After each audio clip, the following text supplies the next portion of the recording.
Elle est partie aujourd'hui pour une semaine à Paris afin d'assister à une cérémonie de deuil. Je vous parle d'une délégation d'une vingtaine de personnes, descendantes des tribus Kali'na et Arawak.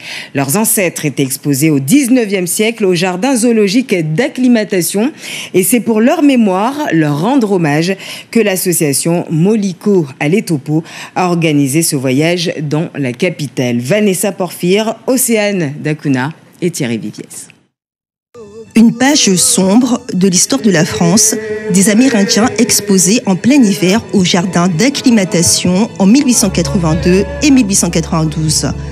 1892, 32 sont arrivés de Guyane, 10 seulement sont retournés au pays. Nous sommes en 2024. L'association Moliko Aletopo, fondée par une descendante de ces Amérindiens, a réuni une délégation de chefs coutumiers, chamans et yopoto du Suriname. Le but, se rendre ensemble à Paris pour un rituel d'apaisement. Dans leurs valises, des coiffes traditionnelles, des instruments pour leur cérémonie. De Saint-Laurent-du-Maroni jusqu'à l'aéroport de Matoury, cette délégation composée d'une quinzaine de personnes compte bien rendre justice à leurs ancêtres, les honorer et les apaiser.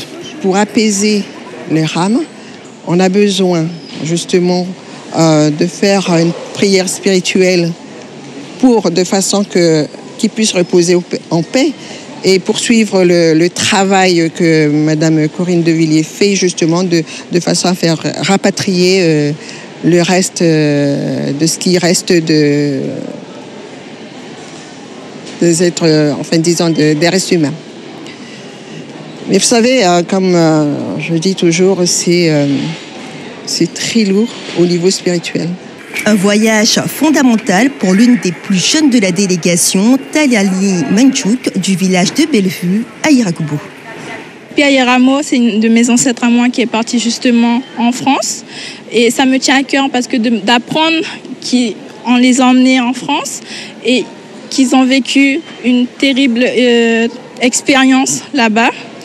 Ça me touche énormément de me dire que mes ancêtres, ils ont vécu quelque chose de fortement traumatisant, je dirais.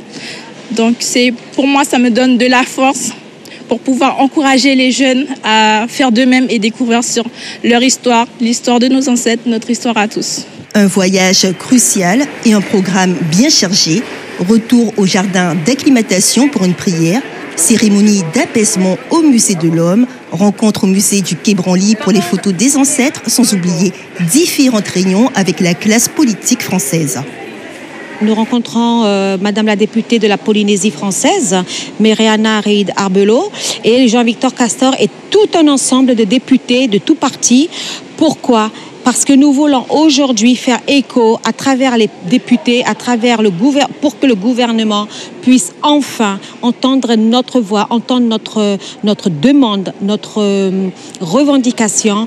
Parce qu'aujourd'hui, il n'est pas normal en 2024 que des restes humains restent encore dans des boîtes. Au bout de 132 ans, les restes de leurs ancêtres seront sortis des réserves du musée de l'Homme à Paris. Un travail de longue haleine qui ne fait que commencer pour mettre encore plus en lumière cette page sombre de l'histoire de France et de la Guyane.